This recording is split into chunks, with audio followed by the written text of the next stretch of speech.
Sandra, welcome to another episode of Asexualized, My Asexual Life. This is a place to be for education about asexuality, all things asexual, and I share my own asexual life journey in order to help you in yours. If you haven't already subscribed, please hit the great big subscribe button below right here, right now. Please hit that bell icon to get notified of every time I go live right now, post a new video.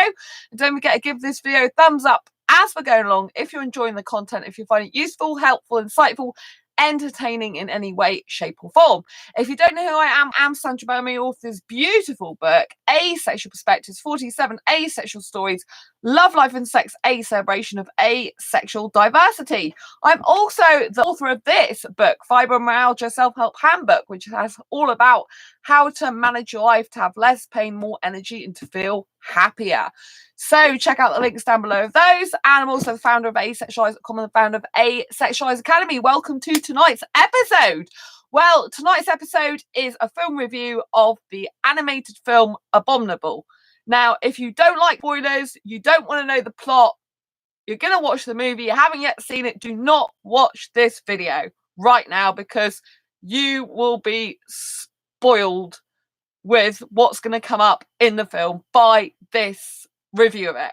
If you've seen the film already, or if you really want to know just loads about it before you ever watch it, then this is the video to watch. But like I said, I do spoil the whole storyline usually in my reviews, and because I do review the whole film usually, so we'll see how it goes, see what you think. But I went to watch Abominable today.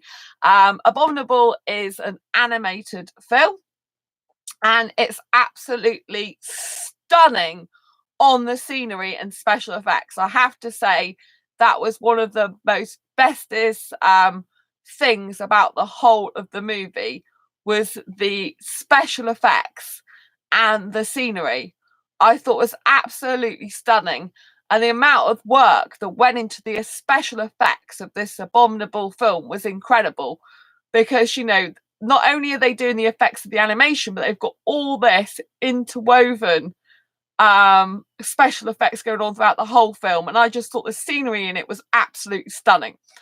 So what is Abominable? Well, Abominable is all about this Yeti, the abominable snowman, right? And basically this abominable snowman is caught in this lab in the beginning, and it's a very, very dramatic beginning. I was quite shocked. It reminded me a bit of Terminator movies, you know, when you see the Terminator, you know, trying to get you know, capture the people that it goes after in, you know, the different cells. Do you know what I mean?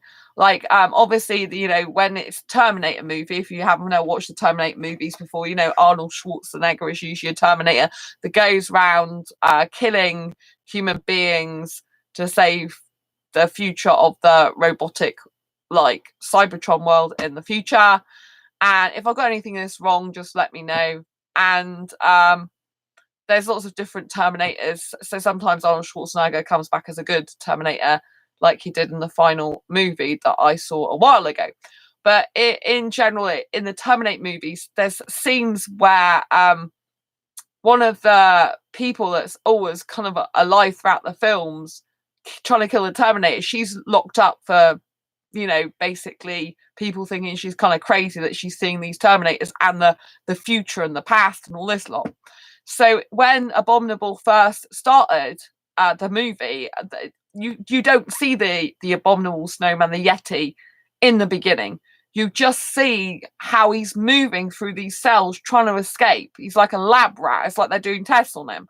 And you see him go from like side to side. And I thought it was very good. It's almost like it was 3D, even though it wasn't 3D. It almost felt like you were having this 3D experience, and you were really you really were this character. You didn't even know this character. You didn't even see its body. You were basically that character.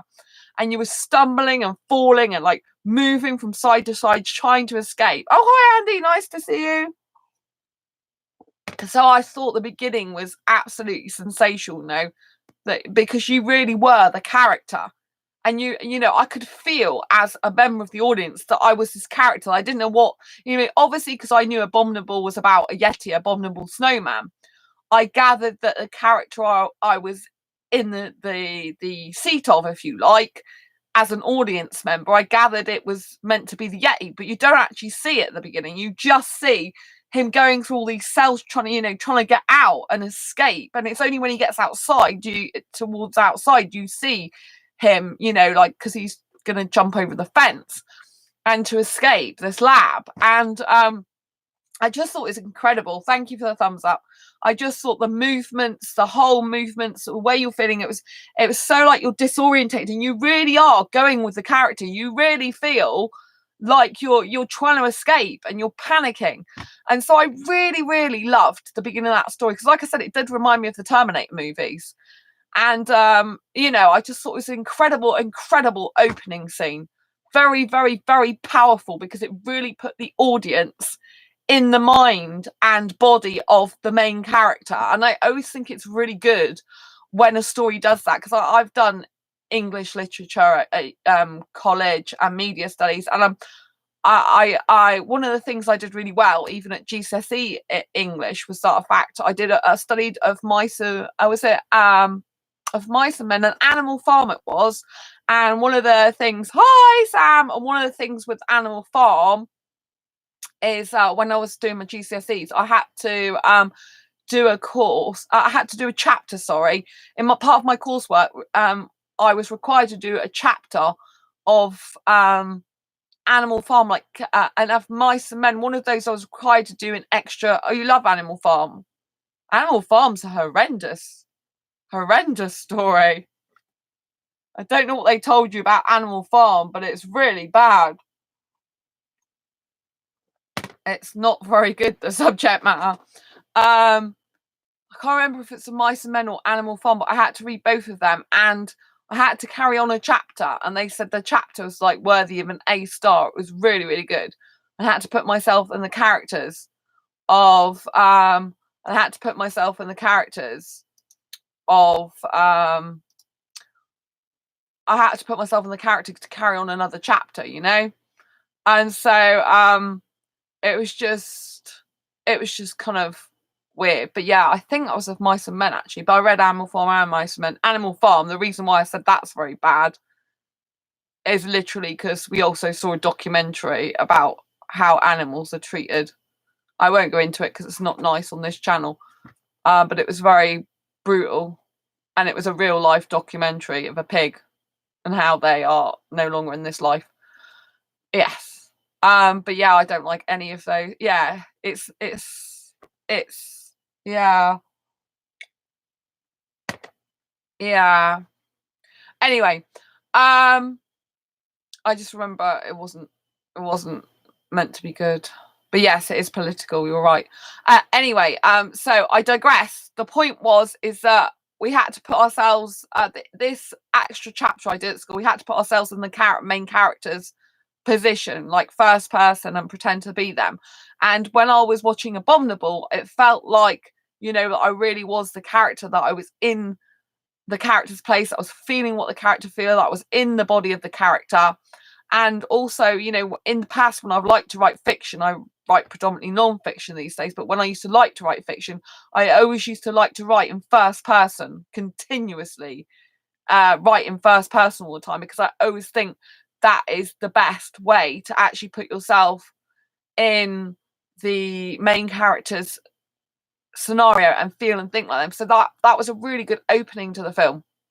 Now, the Yeti does escape, and then you get drawn into the other main storyline of the character of this little girl, and she basically, it's really sad, I think there's a lot of kids movies lately that really, really sad, like really sad. So the situation is, this girl has got a mum and her grandma, but her dad has died, right?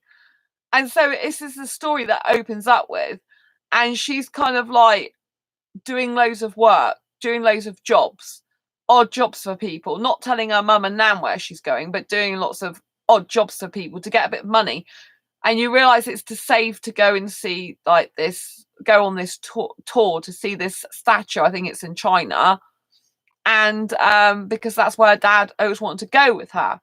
And her dad used to play this violin to her. When she had this violin played to her by her dad, it always used to soothe her and make her feel better. So she goes and does all these odd jobs, and she's getting little bits of money, but it's like, do you know what I mean? It's like, I don't know, $25 or something. Do you know what I mean? It's like peanuts compared to the amount of money she needs to go and take this trip in China. And so you can tell that she's kind of like hiding herself away a lot. You then find she's got this rooftop thing, and she's told her mum and nan that she hasn't got this violin anymore, that she sold the violin.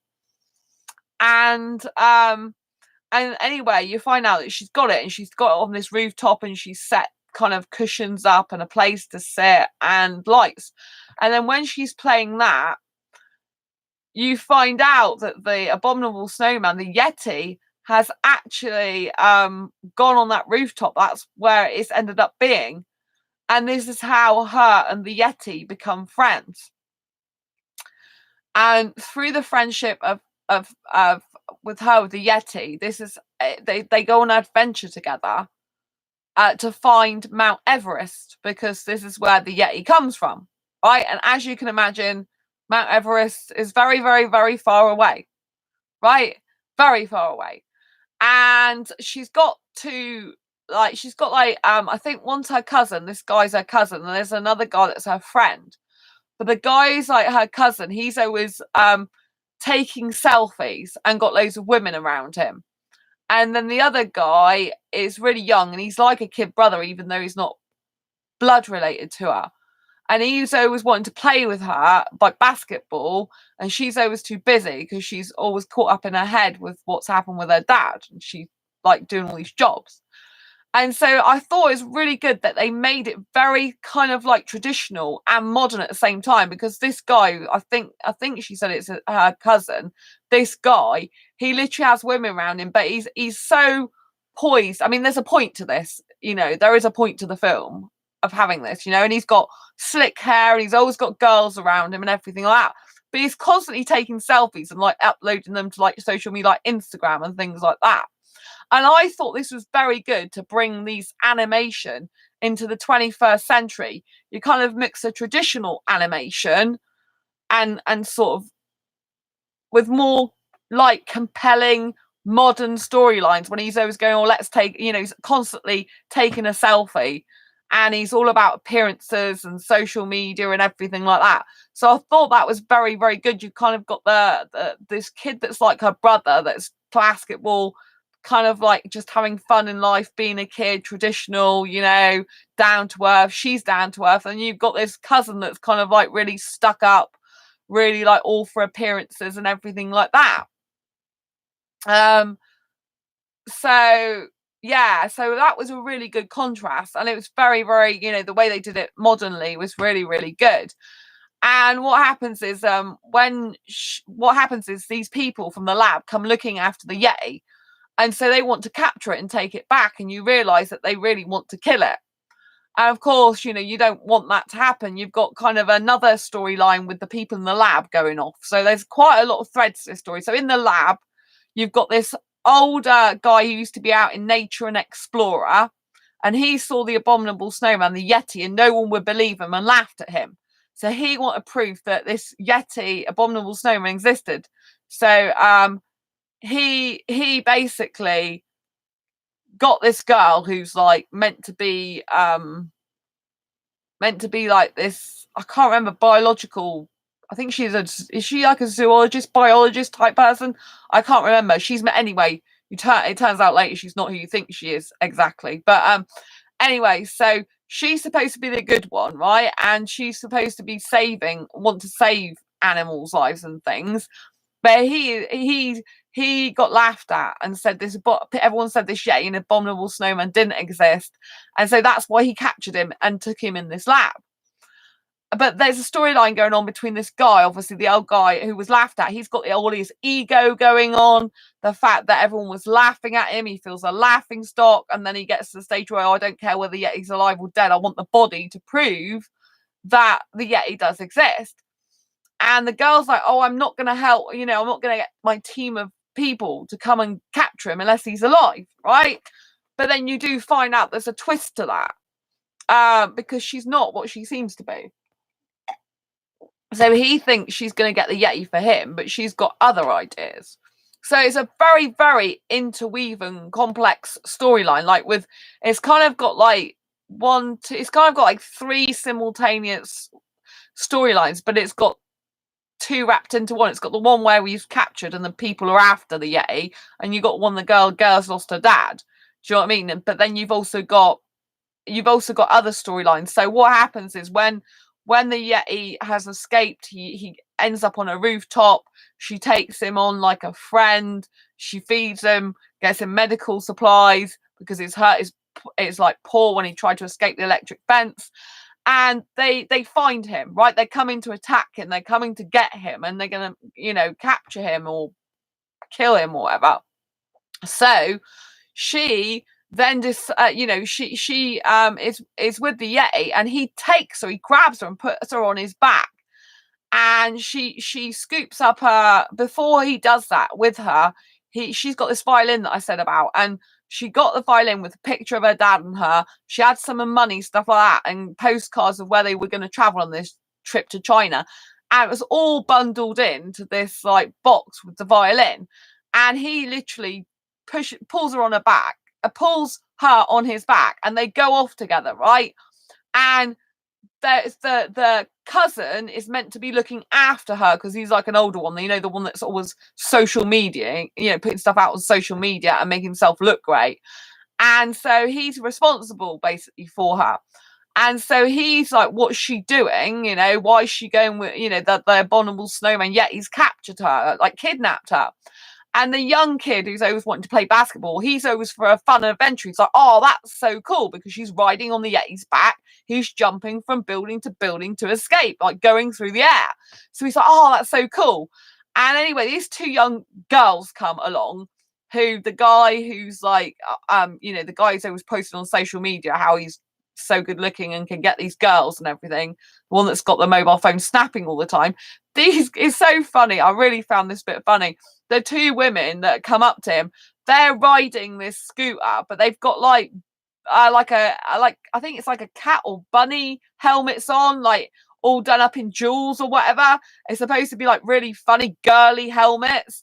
And so obviously he's always like, oh, I can't look like this because I'm pristine, prim and proper and all the women like me. But he has to wear like this kind of kitten, it's a bit like Hello Kitty type helmet with the younger guy who doesn't care, obviously, because he's just up for having fun. He has to wear them to try and get on the scooter to try and catch the Yeti up with his girl cousin, who's the main character who's lost a dad. And so this is how the action adventure really, really starts. And so what ends up happening is the Yeti gets on this like kind of boat type thing with the girl, with the cousin, with the young boy, and they go on this adventure, and she is determined to take the Yeti in the end back to Mount Everest, which is absolutely miles and miles away. And you're thinking, how the heck is she going to do that? And they stow away in various places. And there's quite some funny scenes where you find out the Yeti's got these very, very magical powers, right? And there's one particular scene with blueberries. He has this magic power and he creates these blueberries, but he creates multiples of them. So they're all towering up.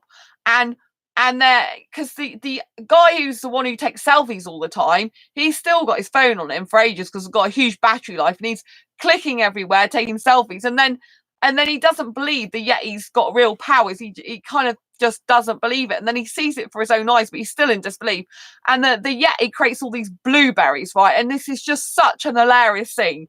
It's just so funny. I couldn't do nothing but laugh. I think I was the only person laughing the whole of the cinema, with pretty much really loudly. There's some other people laughing at that part as well. They were laughing behind me, the kids and stuff, but I was laughing the loudest. So I thought it was hilarious.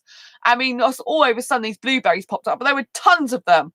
And when he was going, oh, I don't believe in magical powers, the Yeti doesn't exist. I can't explain this phenomenon, but it doesn't exist. And all these blueberries go and splat in his face and all over him. And it's like, well, you've got to believe it now because you're covered in it. And he's worried about getting his new trainers that cost loads of money damaged. He's worried about his cashmere sweater damaged. And I just thought it's very realistic how some people are. And it's really, really funny. And, with all these blueberries, they just keep coming at them all. And they're running at the Yetis. They say to the Yeti, what should we do? And the Yeti runs away. So they're all like going down these, like in the woods and these hills with all these massive blueberries going after them, splatting them. It's a really funny scene. You've got to watch it to appreciate the humor in it. It's really, really, really funny. And because the Yeti has magical powers throughout the whole of the movie, he creates these different things. The powers come from nature, so he has to be kind of out in nature for these to happen. It has to happen in, certain ways. And he takes nature and he actually creates things so that they can move their journey along quicker. And the special effects in that was absolutely stunningly beautiful. I mean, I was awe-inspired. There's one point where he's like creating dolphin clouds and they're all riding on these dolphin clouds. And I think the sky's like kind of like an orangey colour and, like a peachy orangey colour. And it's so beautiful. And they're just riding on these like cloud dolphins. And, you're looking out over the sky at all these, like life underneath. It's just incredible. I thought it was an absolutely incredibly well-made special effects film. I just thought the special effects were sensational because I thought obviously animation takes a lot to get that right, and then you've got all these actual scenery and special effects on top of it, and I just thought it was absolutely sensational. I really was captured. I'm like, wow. And there's one point where I actually went to the toilet once in it because I really had to go, and I missed how, because I have violin breaks, and that's what a dad gave her. That's what a dad used to play, when he's live, and I didn't see how it was fixed. And I'm like, I'll have to watch a YouTube video. I think the Yeti fixed it for her. And when I came back, she was able to create some magical stuff herself because it got magical powers in there. So I'm pretty sure he must have put it back. If you've seen the film, let me know. And she played it, and all of a sudden, in a specific part of the film, and all these flowers just pop up, and it's just incredible the way they've done the actual filming of that. All these beautiful flowers just come and spread everywhere, and I just thought it was so beautifully well made, beautifully done film. It absolutely incredible. And you find out that the Yeti, instead of going straight to Mount Everest, wanted to take her to the place that she wanted to go with her dad, which was like this China, where they have the Buddha and everything. And before he goes home to his place, and obviously these people are always trying to capture him and really like dart him and get him back to this lab place. But I don't want to give it all away. I've given a lot of the film away. I do give a lot of the film away in my reviews, but it was just a very, very, very, very stunning film. Very, very beautiful. It's very sad though in parts, the fact that the dad had died, you find out at the beginning. It's very sad. I've noticed a lot more sadder films in kids' movies these days. It's a lot of tragedy, like someone's got a long-term illness, someone's got terminal illness, someone's dead, but it's really weird. I saw a friend today, a Facebook friend. I think I've known her in one of my previous jobs from years ago, and I haven't seen this Facebook friend for years. Well, not years, probably months. Sorry, probably like maybe a year. It's a long time since I've seen them in person, right? I might have seen. I don't know if they popped up last year or something. It's been a long time, but I mean, I haven't actually spent any time with them for years. But anyway, to cut a long story short, I saw them twice today. Once when I was just going to the cinema, and when I came out with it in the shop.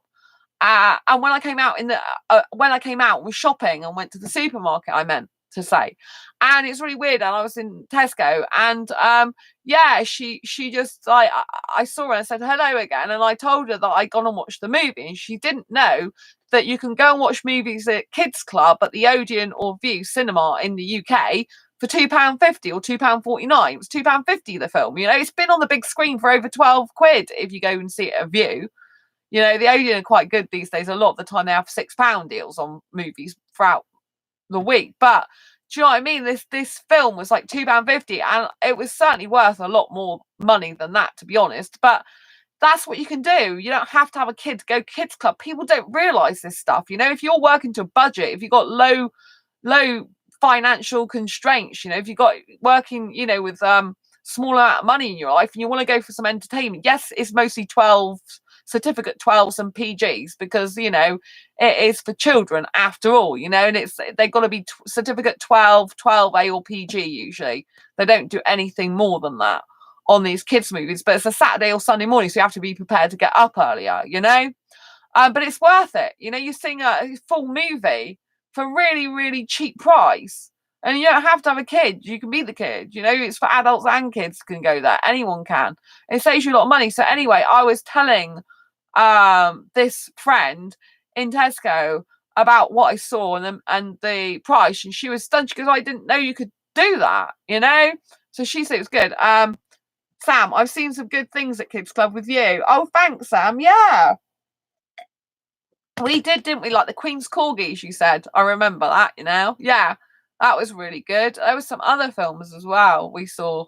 It's been very good. Very, very good. Oh, we saw that one with the dogs in it as well. Oh, yeah, Secret Life of Pets 2, wasn't it? I think we saw that. Did we see that together, Secret Life of Pets 2?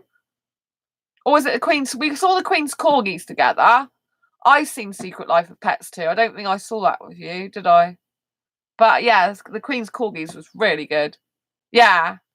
And it was just like, yeah, so it's really good. So I was telling her, I said it was really sad though, because the kid's dad in the beginning is dead, you know. She goes, oh, well, maybe that's helping kids be more realistic, you know, that not everything in life goes well. So it's setting the expectation up from kids young that, you know, you can have loss and stuff, and you got to learn how to deal with that from a very young age. Maybe that's a healthy thing.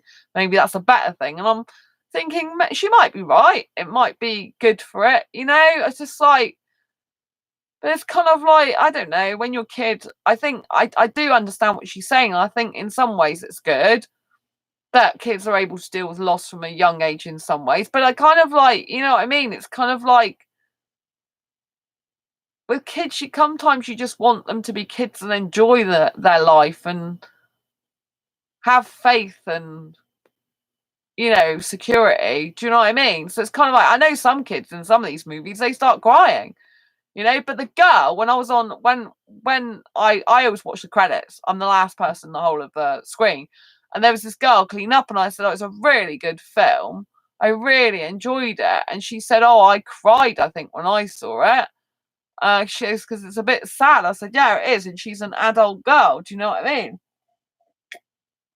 So it is, you know, there is, you know, that whole thing of she's lost a dad. And I do think that's quite, I do find that quite like, poof, right in your face in the beginning. It's kind of like hard hitting, I think. And I don't know if I was to be that age now, like under 10 or whatever, under 12, I don't know how I'd take that. I think I'd be really sad. I felt sad when I started seeing that, you know? And it does make you think about loss and stuff. And it's kind of like, I don't really want to be thinking about that when I go to cinema. I kind of want to go for a bit of entertainment, escapism, fun, action, super strength, regeneration.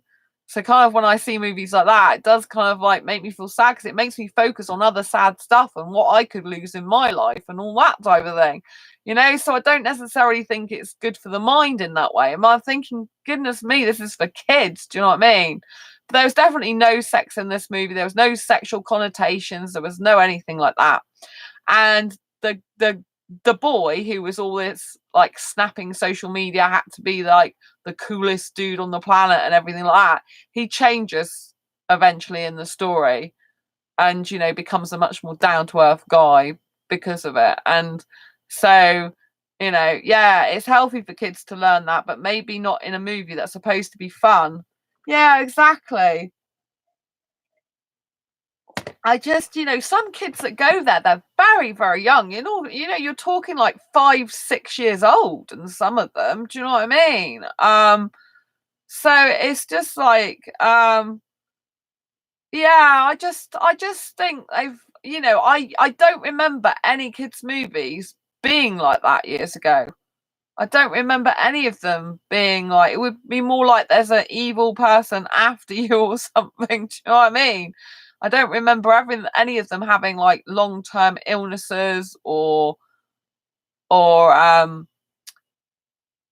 because was it Wonder Park? Yeah, that opened up in the beginning. Her mother was had a long-term illness, and you thought she might die, and she went off.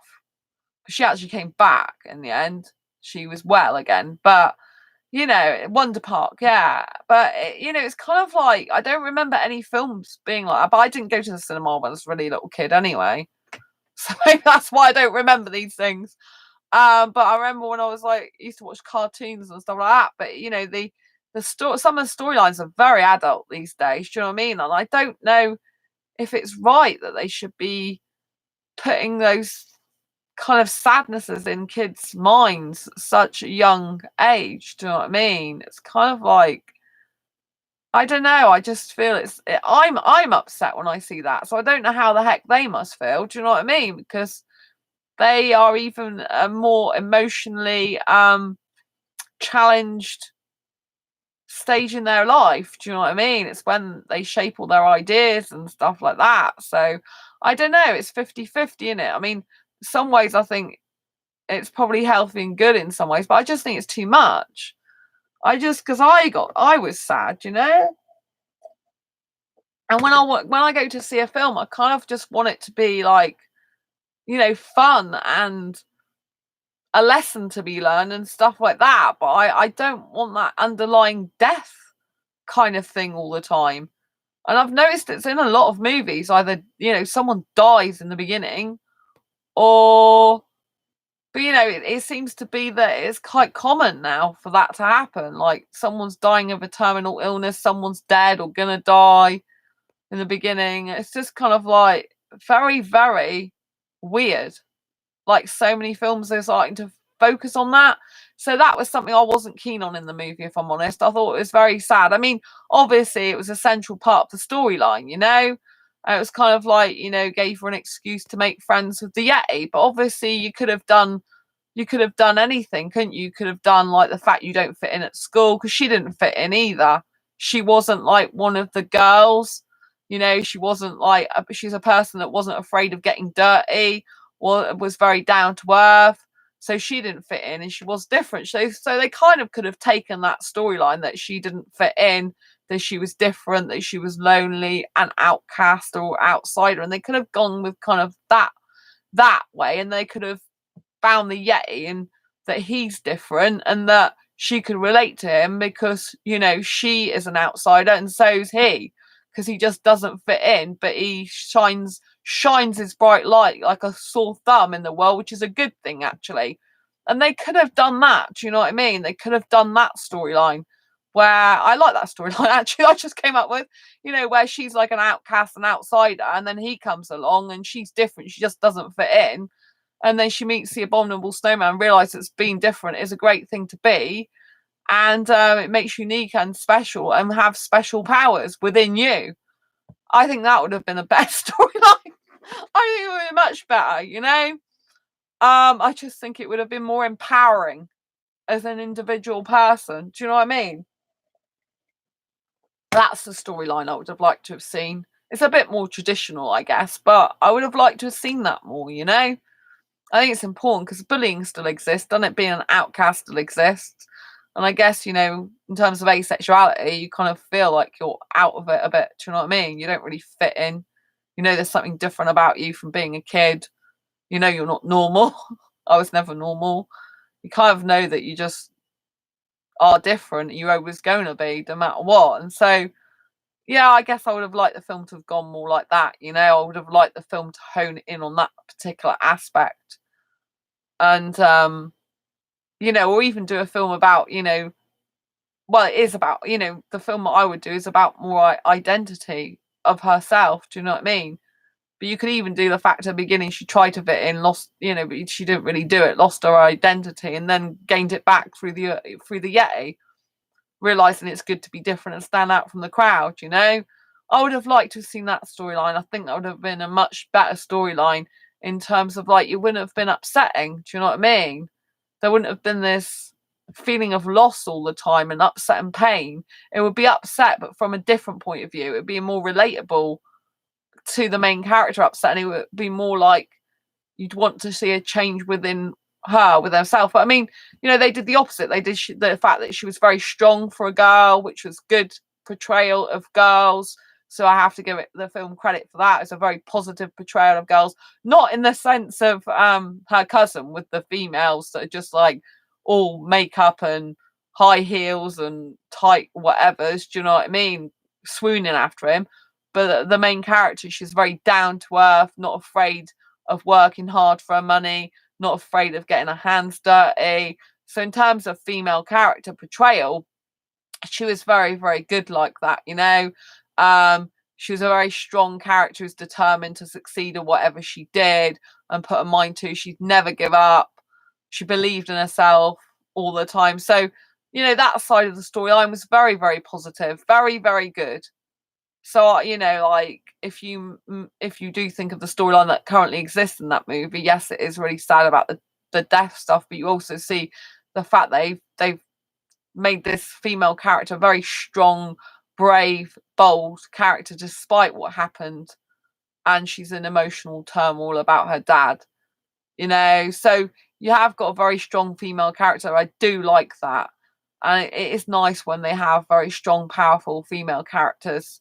I mean, her, you know, if you look at it in terms of like stereotypical body, you know, she has got the curvy body that goes in and stuff like that, you know. So you could argue if there was any remote sexual stuff in the film whatsoever, if you're being very, very nickety pickety, like you could see that the way her hips were curved with her jeans or whatever on her top, you can see that that was a very voluptuous sexual shape of a body for a female, if you want to really look at it very, very minutely in depth like that. But other than that, you know, there wasn't any sexual connotations or innuendo. Do you know what I mean? Nothing to do with sex. You know, like I saw, was it Angry Birds 2? And in there it was all about mating, some of it. Do you know what I mean? I was just like, oh my goodness me. You know, like birds mating with birds to get baby birds, and it was just Angry Birds 2 that was in. It's just like, it's like, did they never stop it? Do they put sex in absolutely everything? Do you know what I mean? So I like it when there's no sex in movies, because obviously as an asexual, sex repulsed asexual, I just not into sex. I don't like it, don't want it, don't need it. And yeah, it just puts me off when they put stuff like that in kids' movies, or any sexual connotations or any innuendo. There's nothing like this in there, thank goodness. But the Angry Birds 2 movie, there's quite a bit of it. So, you know, quite a bit of baby making, and there was some innuendo as well going on, and it just was a bit much. But yeah, so I really recommend seeing the film. I mean, the main character, right, because they're looking for Mount Everest, which is his home to go back to, they call him Everest in the film. That becomes his like nickname, and he's so cute. He's such a beautiful, beautiful, well animated character, you know, very, very beautiful eyes, incredible tongue and teeth. Excuse me, they've done a really good job of making him a very, very adorable looking abominable snowman, yeah. But even though he's adorable, he's still got these little kind of like glint in his eye, which is like, ah, do you know what I mean? Like, so that if the baddies are coming after him, then he can still look a bit like a Ra type of character more, but he tends to run away more than attack. But like I said, the scenes where he magically transforms things, I mean, you know, it's incredible. There's one scene where they just in this I won't tell you everything, but they're in amongst these flowers, and even the kids behind me are going like, wow, it was a beautiful scene. And they go through these flowers in something that he's created magically, and they kind of glide through these flowers, and then the kids, you know, I think it's a kid that loves adventure, he's going higher, higher, and he's kind of like riding these waves of flowers, and the flowers are going all up the top, and they're just spraying everywhere, these yellow flowers, and you feel that in the movie when you're sat there, you're like, wow, these flowers are showering everywhere, and you're just like stunned by the beauty of that scene about all these flowers. It's like, wow, wow, wow. You know, that's how I was going. The kids behind me were going. It's very, very visually stunning. Very, very, very, very incredible special effects. I mean, I studied special effects when I did media studies. I used to look at the lighting, the clothes, which was symbolism, stuff like that. So I'm used to like looking not just at the main storyline, but also at the camera work, the special effects, all that type of thing. That's why I know that the camera work in the beginning for an animation was very incredible. When you actually are the character, you know, you don't know what the character is yet in the film. Obviously you know it because of the trailers, but you know, you're going along trying to escape this lab, and you know, that's very, very good camera work. You know, when they were recording that for the animation, very, very, very amazing camera work, you know, very incredible. And when you see all these other special effects, you just know they've gone to a lot of trouble in this movie. They pay a lot of close attention to detail, and I just thought it was good. You know, I really, really overall liked the film. I did think it was sad, but I would still definitely recommend going to see it. It was a very well made film, very well put together, lots of action, but also storyline as well. There's lots of interweaving storylines going on, twists and turns, which I've probably already told you most of, actually. I did say there was going to be spoilers in this review, lots of spoilers. And it's just a really, really, really good film. Really, really good film. I would definitely go and see it. It's worth more than £2.50. I thought it's just like for the price I got it for, it's just incredible. And yeah, like I said, the visuals were just so stunning, especially like one of my favorite scenes, like I said earlier, is when they're going on these clouds and they're made of dolphins and they're just going through the air. Such a beautiful scene. Just lots and lots of stuff. And because me being me, I stayed behind and watched absolutely to the very, very, very end of the credits, right? Like I always do. There was this last photograph in the credits that no one else saw.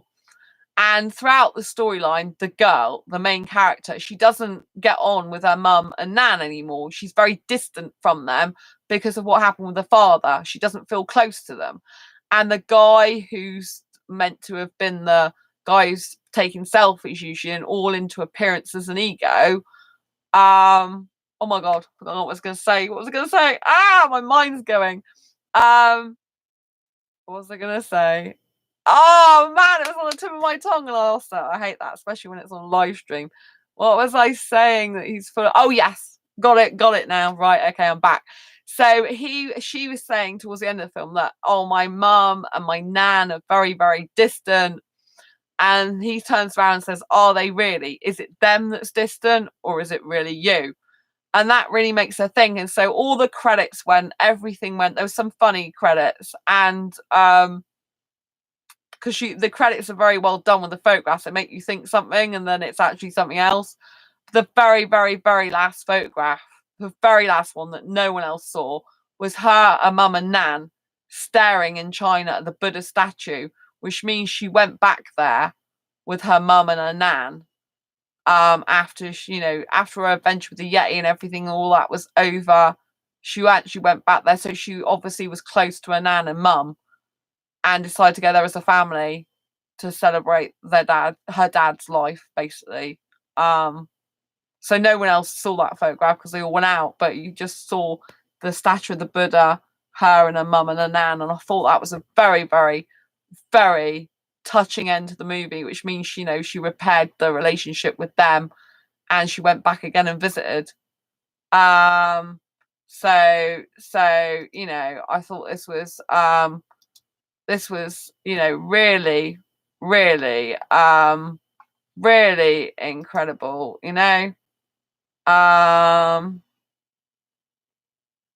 So sorry, there's just people sometimes on here saying rude comments that I'm moderating and getting rid of. So that's why I've paused a bit. So right, I've just deleted them and removed them. So I don't abide by stuff like that. I'm talking about a nice movie review. I don't need that.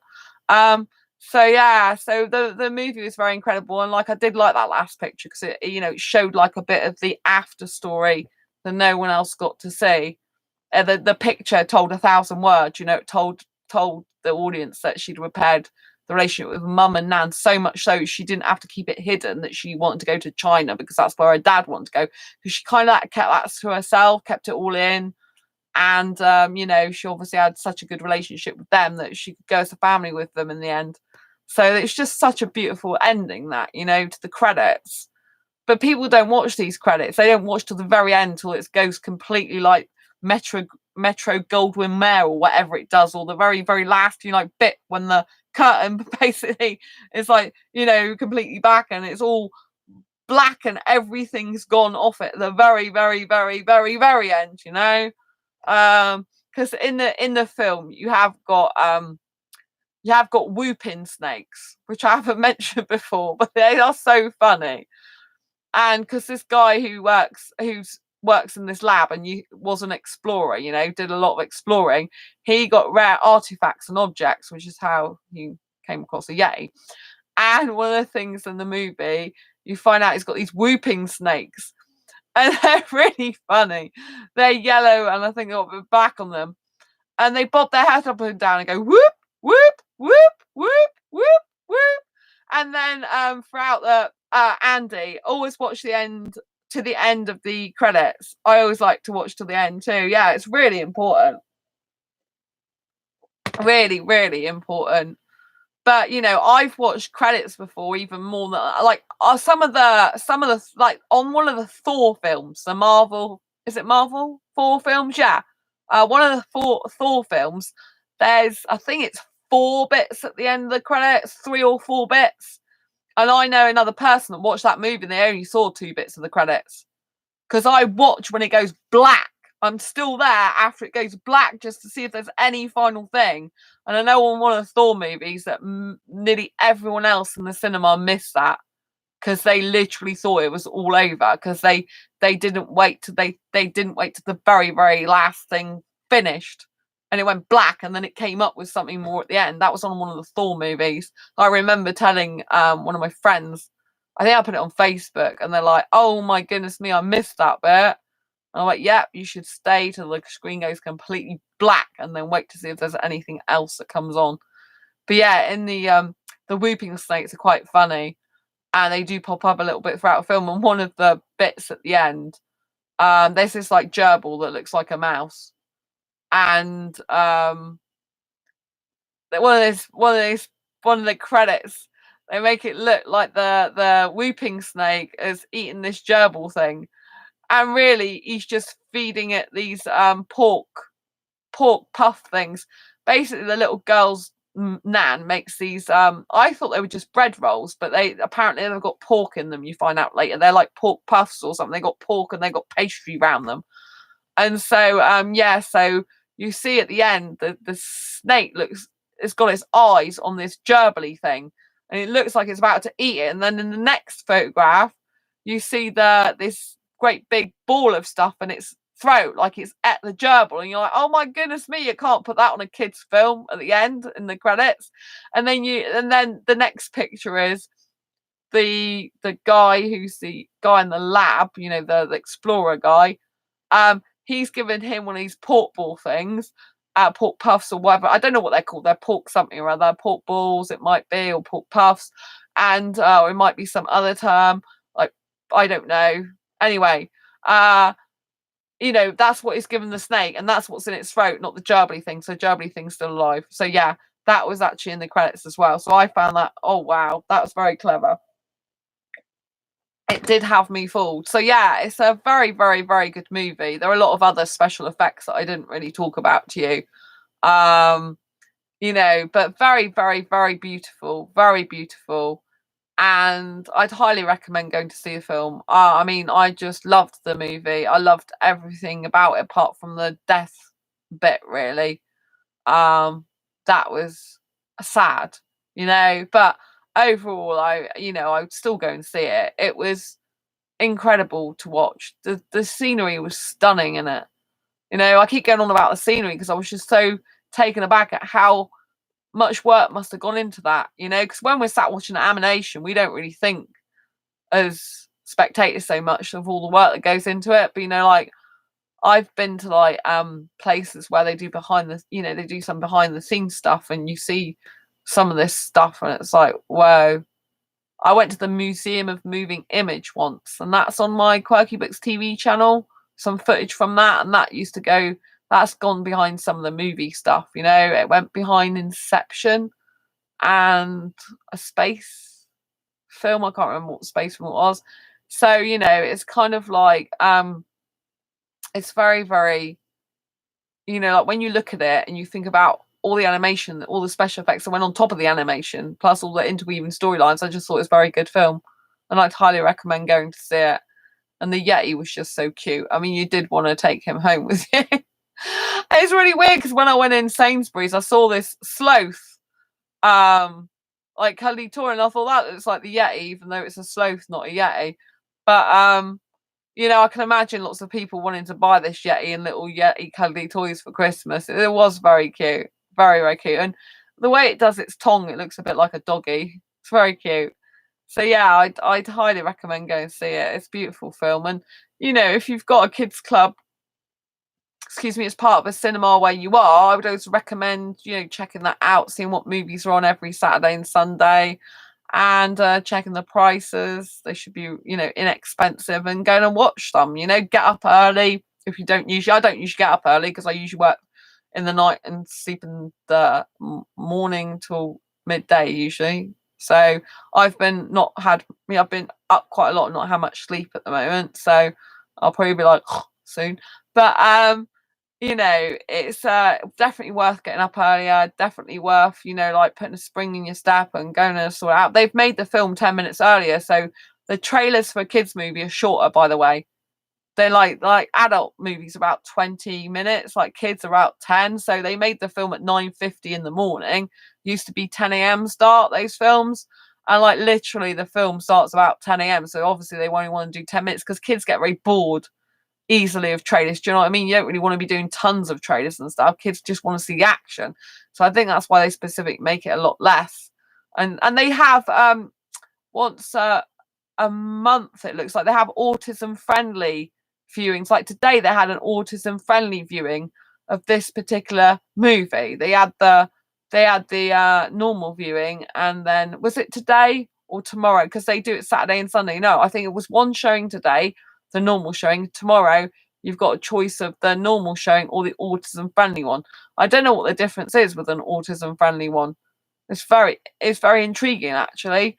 But yeah, so it's very good that they actually taking autism a bit more seriously now, and apparently once a month they always have films for autism, you know, suitable for autistic people. So I think that's really good. I mean, they do have like films with audio subtitles in headphones for the hard of hearing and things like that.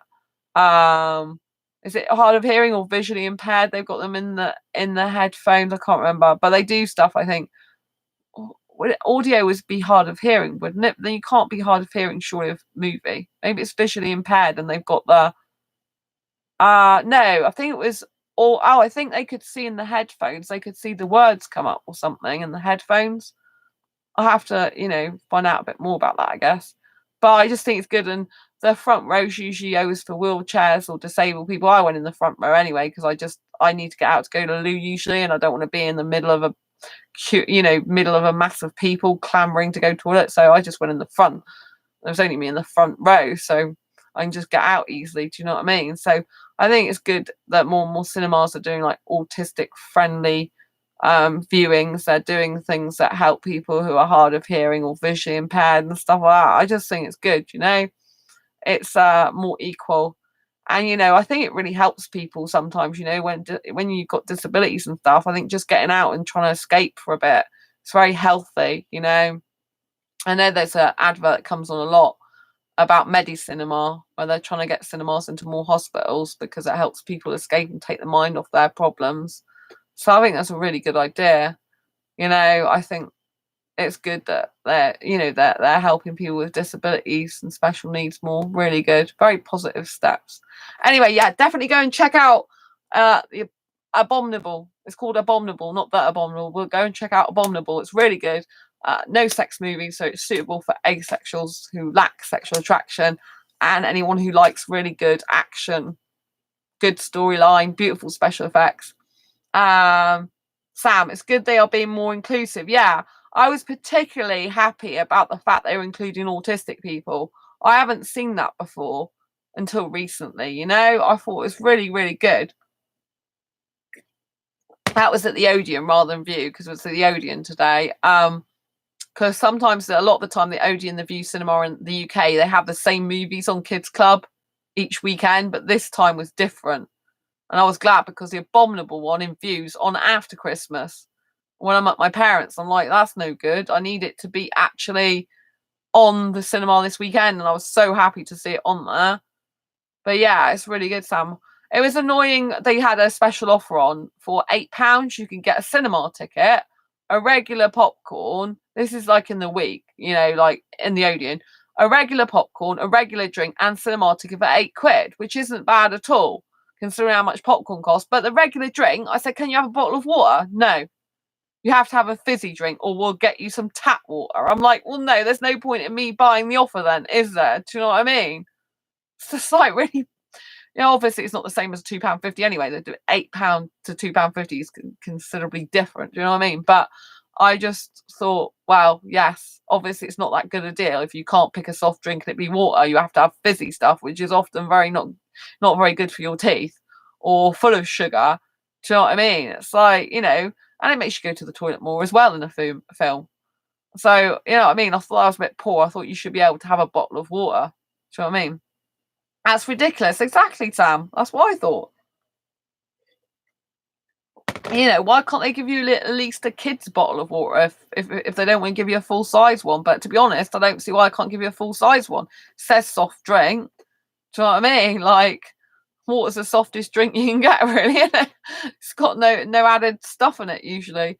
But yeah, so I thought, well, that's not very good. I thought it was a good deal until I asked them that, because I know sometimes they do exclude water. But it's like, why do they want to make people more and more unhealthy? You know, because I love cinema popcorn. I haven't had cinema popcorn for absolutely ages. But, you know, I'm not going to pay all that much money just to get some popcorn. It's not worth it, you know.